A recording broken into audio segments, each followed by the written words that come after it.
Imagine this scenario for a moment.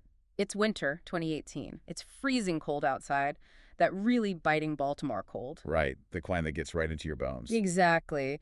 And you've lived in the same house, maybe a three-story row home, for decades, like your whole adult life. Your kids grew up there, all your memories. It's home. Totally. It's not just bricks and mortar, it's everything. Then the phone rings. It's your landlord. And the message isn't good news. No, it's incredibly brief, almost cold. You need to leave, like, as soon as possible. To like that. Just like that. Your home, your family's anchor for maybe 40 years is being sold to the city for redevelopment. Wow. And with that one call, your entire world just collapses. Everything you've built, everything you know, gone. It's a sudden, brutal disruption. And for one woman, this wasn't hypothetical at all. This actually happened. This is the real story of Angela Banks. That winter, in 2018, that phone call didn't just mean finding a new apartment. It meant she and her 5 children moved straight into her car. Her Ford Explorer, right?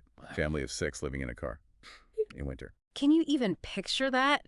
She talked about how at night they'd roll the windows up tight, trying to trap any heat, wearing 2 pairs of pants, piling clothes on top of themselves. Just trying to stay warm enough to sleep. It sounds absolutely miserable. And during the day, she was literally begging people for gas money, not even to drive somewhere, just to run the engine for heat sometime. God, that's desperate. Just for a little bit of warmth. It's such a stark, devastating image, and it really sets the stage for what we're diving into today. Because her story, as incredibly personal and tragic as it is, unfortunately isn't unique in this situation. Not at all. Angela's experience really became a catalyst, didn't it? It helped spark something much bigger.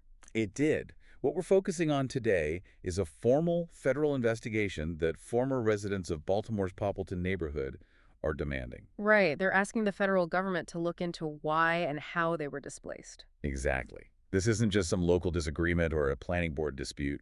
This is a formal complaint filed with a major federal agency. A really serious step. A very serious step. It signals they believe federal laws might have been broken. So our mission here in this deep dive is to really unpack the specifics of that complaint. It was filed with HUD, right?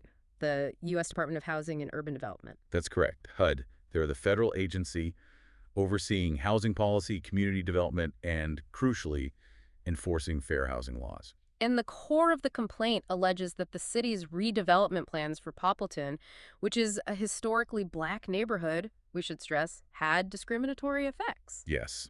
Specifically, they claim these plans disproportionately forced black residents out.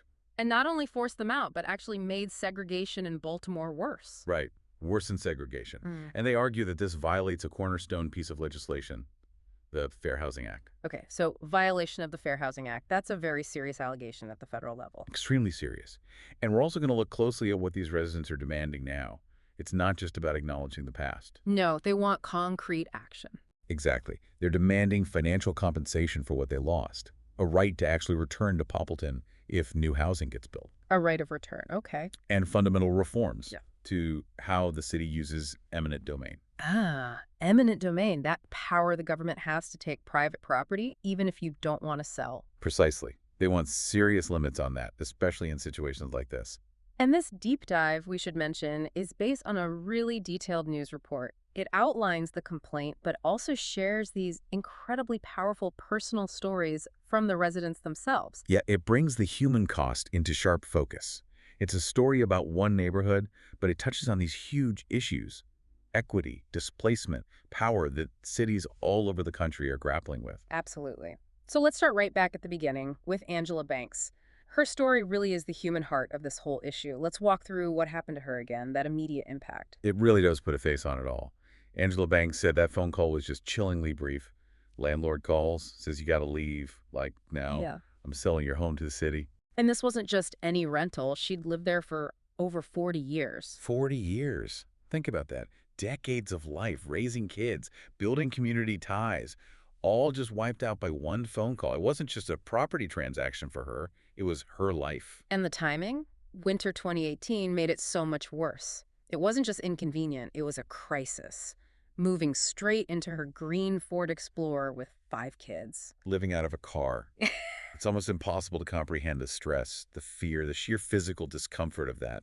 especially in the cold. Rolling up windows, layering clothes, begging for gas money just for heat. Hmm. It paints this picture of utter desperation, a complete loss of basic stability and dignity. And her own words on it are just devastating. She said, I lost everything, everything I worked hard for, and everything that I had, I lost. Didn't take nothing except trash bags and clothes. Right. That detail, the trash bags and clothes, it just signifies the totality of the loss. Everything built over a lifetime, gone in an instant, reduced to garbage bags. And the ordeal didn't just end when she drove away. That period of homelessness, living in the car, it lasted for quite a while, didn't it? About 6 months. 6 agonizing months living in a vehicle with 5 children. That's unimaginable, the psychological toll alone. Absolutely. She eventually found a place in Morrell Park, southwest Baltimore. Yeah. But even then, the struggle wasn't over. Because the rent was higher. Significantly higher. Yeah. So even finding housing created this new financial strain. Displacement often triggers this cascade of economic hardship that can last for years. And the most, infuriating part, or maybe just tragic, her old house, the one on West Saratoga Street where she lived for 40 years. It's still standing. Still standing. The city bought it, forced her out, and it's just sat there. Empty. Vacant since 2018. A silent monument to a broken promise, really. Displacement for nothing. Just an empty lot waiting. And then there's the issue of compensation. She did eventually get some money from the city, right? Yes, the article mentions about $50,000. But, and this is key, that payment only came through in 2022. So 4 years after she was forced out and living in her car. Exactly. 4 years later. And it wasn't exactly a fresh start. No, the source is clear that a lot of that money just went straight to paying off debts she'd racked up because she was homeless. Debts from living in the car, from struggling to get back on her feet. Right. It highlights how these compensation packages often don't really make people whole. They're covering the emergency costs of survival, not truly compensating for the life that was destroyed. It's like putting a small bandage on a massive wound. Precisely. And the psychological impact. Angela was incredibly open about that. It's maybe the hardest part to hear. Her quote is just shattering. She said, the city, they broke me. They broke me to the point where I tried to commit suicide. I guess God had a different plan for me. It stops you cold. It shows the depth of the human suffering involved here. It's not just about housing policy. It's about people's lives being utterly devastated. It really underscores the trauma that forced displacement inflicts. It's an assault on identity, on mental well-being. And she was very clear, wasn't she, that her story, as terrible as it is just one of many. Absolutely. She emphasized that the stories shared at the news conference were just a few snapshots of hundreds of families who once called Poppleton home. Hundreds. It really broadens the scope. It does. She said the struggle was real. Just imagine how many other people that this happened to that never got to tell their story. It's that hidden suffering, the stories that never get told. For every person like Angela Banks who speaks out, how many others couldn't? It's a powerful reminder of the scale, the iceberg effect. This one complaint represents potentially hundreds of unheard stories. Which leads us right into that formal challenge. This wasn't just Angela speaking out anymore. It became an organized effort. Tell us about the filing of the complaint. Okay, so on Monday, February 13th, 2023, Angela Banks teamed up with a nonprofit group, Economic Action Maryland. An advocacy group, right? Yes, and together they filed this formal complaint directly with the federal government, specifically HUD. And they didn't do it quietly. They held a news conference. They did. Right on the steps of Allen AME Church, which is actually just a block south of where Angela used to live. Poignant location. Definitely. Current and former residents were there announcing this action against the city. A real show of community unity. And filing with HUD, as we mentioned, takes this straight to the federal level. It invokes federal law. Specifically, fair housing law. It puts the city's actions under a federal microscope. Exactly. It elevates it beyond just a local issue. It becomes about civil rights. And Economic Action Maryland, the advocacy group, their director, had a quote that really framed the bigger picture here, didn't she? About Baltimore being a tale of two cities. Yes, Marceline White. Her quote is really insightful. She said, Baltimore has long been a tale of two cities. One, a wealthy, predominantly white city with charming homes, tree-lined streets, and all kinds of amenities. And the other? While the other predominantly lower income, majority black neighborhoods have seen little investment or improvement in their communities for decades. That really lays out the systemic inequality, the history of disinvestment in black neighborhoods. It's crucial context. It suggests that targeting a neighborhood like Poppleton wasn't happening in a vacuum. It was happening within this long-standing pattern of neglect and disparity. So given that context, what are the absolute core allegations in the complaint against the city? The complaint alleges that when Baltimore targeted Poppleton, a mainly black neighborhood, for this redevelopment, it did so with discriminatory effects. Effects not necessarily intent. Right. The outcome was discriminatory. It claims the city's actions disproportionately displaced black residents. Okay, disproportionate displacement of black residents. And the second main point. That these actions perpetuated, or even worsened, the city's existing racial segregation. Making the divide between those two cities even starker. Essentially, yes. And they tie this directly to the Fair Housing Act. Which specific law they say was broken, and they argue this isn't just a recent issue, right? How far back do they say this violation goes? They argue it's an ongoing violation stretching all the way back to 1975. Wow, since 1975. That adds incredible weight to their claim. It suggests a long-term systemic failure. Absolutely. It frames this not as an isolated mistake, but as part of a nearly 50-year pattern that should have been addressed under federal law long ago. So this connects directly to the long and frankly troubled history of redevelopment plans in Poppleton itself. These plans weren't dreamt up yesterday. Not at all. City leaders actually earmarked Poppleton for redevelopment as early as 1975. There's that date again. So for almost half a century, people in Poppleton have lived with this hanging over them. That uncertainty, yeah. And the plans weren't small. Around 20 years ago, so early 2000s, the city announced plans to demolish about 500 homes. 500 homes, that's a huge chunk of the neighborhood. Massive. The idea was to clear space for this big complex apartments, shops, other buildings. A total transformation. And who was brought in to actually do this massive project? A New York-based developer called Lasite. Okay. And did the city put skin in the game financially? Was there public money involved? Oh, yes. In 2015, the city approved up to $58 million in public financing for the project. Taxpayer money. $58 million. So a significant public investment backing this developer and this plan. Definitely. The city was heavily invested in making this happen. So how did they go about getting the land? If they planned to demolish 500 homes, they had to acquire them first. Right. As part of the deal with Lasite, the city actively acquired the row homes. They paid homeowners to leave. And if homeowners didn't want to sell? That's where eminent domain could come into play, the threat or actual use of it. Once the city owned the properties, entire blocks were often just knocked down. So direct acquisition, payouts, demolition, a pretty forceful process. It was not a gradual change, but often an abrupt removal to clear the way. But this grand vision, this project known as Center West, it didn't exactly go according to plan, did it? Despite all the time and money. No, that's putting it mildly. The whole thing just sort of limped along. It got hit hard by the Great Recession first. Right. That slowed everything down everywhere. And then, just as things might have picked up, the pandemic hit. Another major stall. So after decades of planning, $58 million in public funds allocated, hundreds displaced. Where did things stand as of early 2023 when the complaint was filed? The project, Center West, was, quote, just now entering its second phase. Just now entering phase 2 after all that time. That's incredible. It really is. The contrast is stark.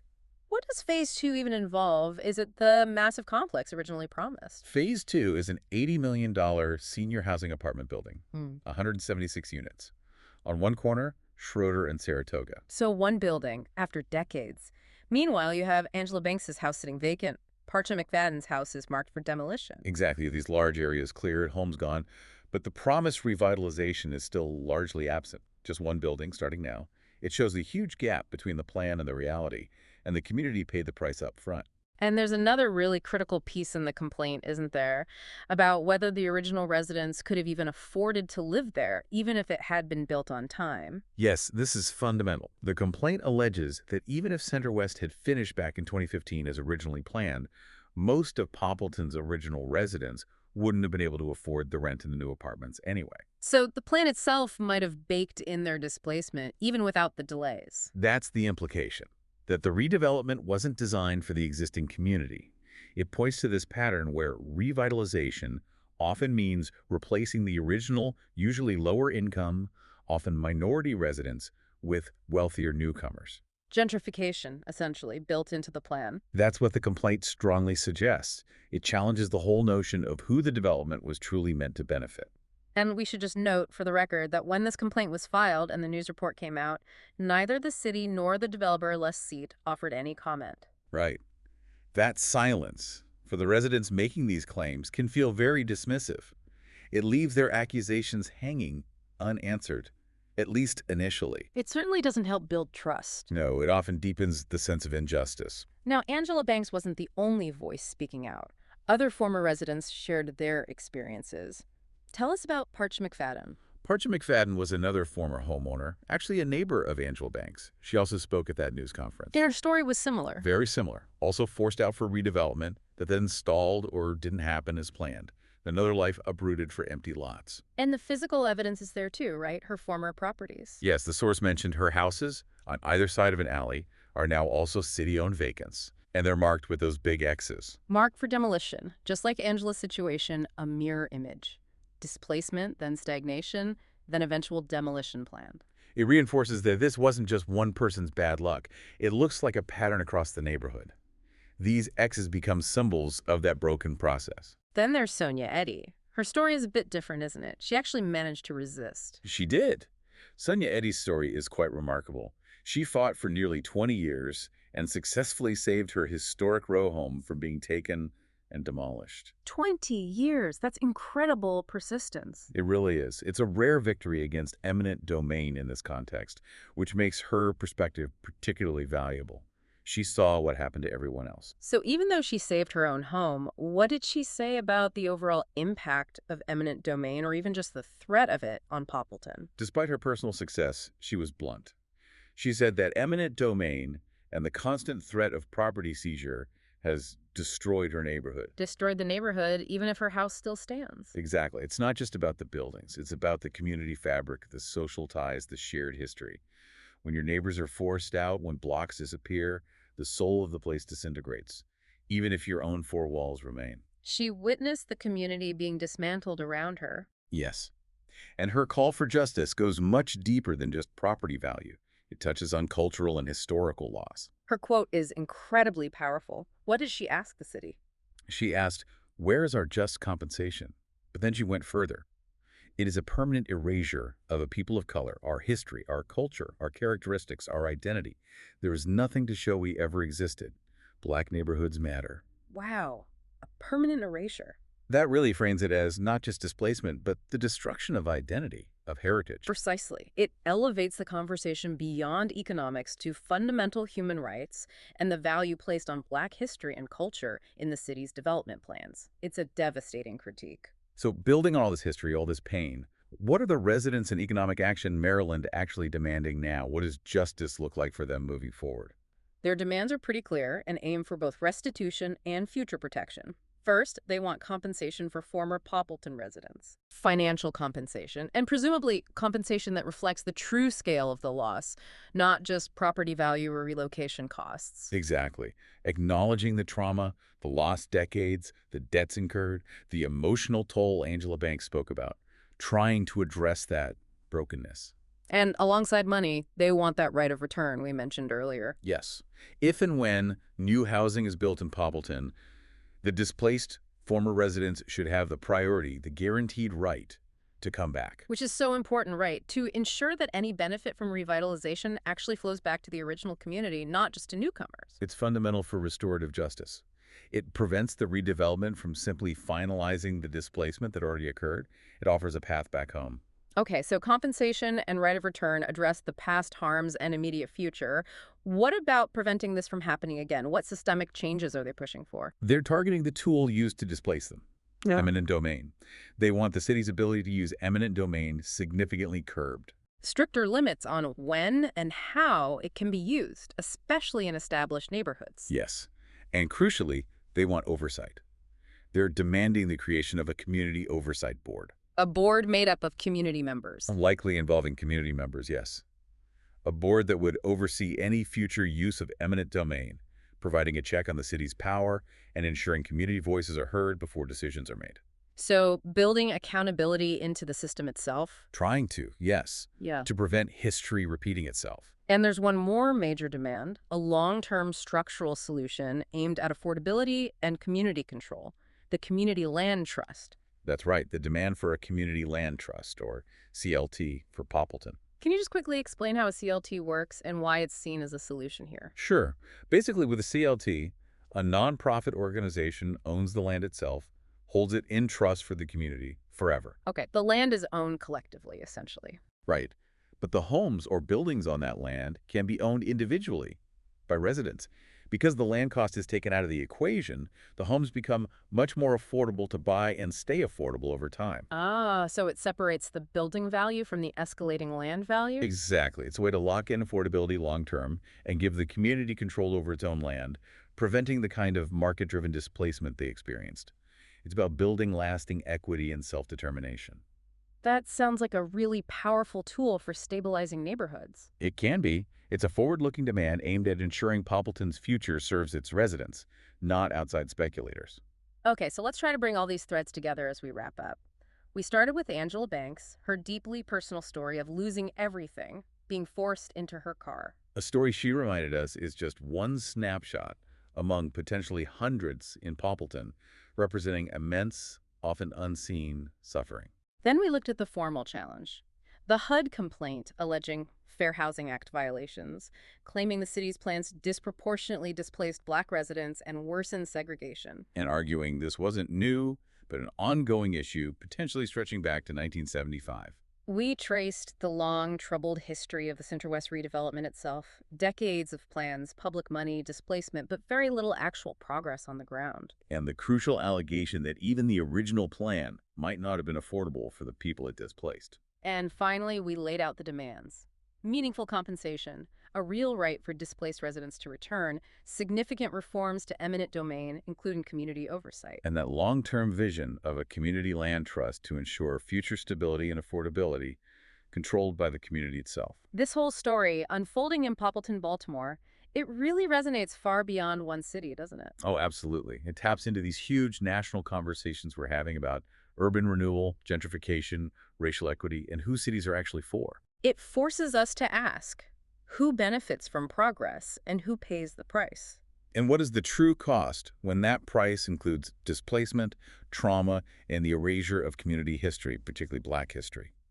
It challenges the narratives we often hear about development. It really does. It makes you look past the glossy architect renderings and consider the human impact. And the deep-seated systemic issues that allow these situations to happen again and again. Which leads us to a final thought for you, our listeners, to take away from this deep dive. Considering the profound human cost we've heard about today, the lives broken, the history erased in Poppleton, what responsibility do our cities truly have to their long-standing residents when they pursue development, when they pursue progress? And maybe, as you see development happening in your own communities, think about those demands from Poppleton. Could ideas like a right to return or community land trusts offer a different path? Could they offer a blueprint for development that actually strengthens communities, includes everyone, and respects history rather than paving over it? Something to think about.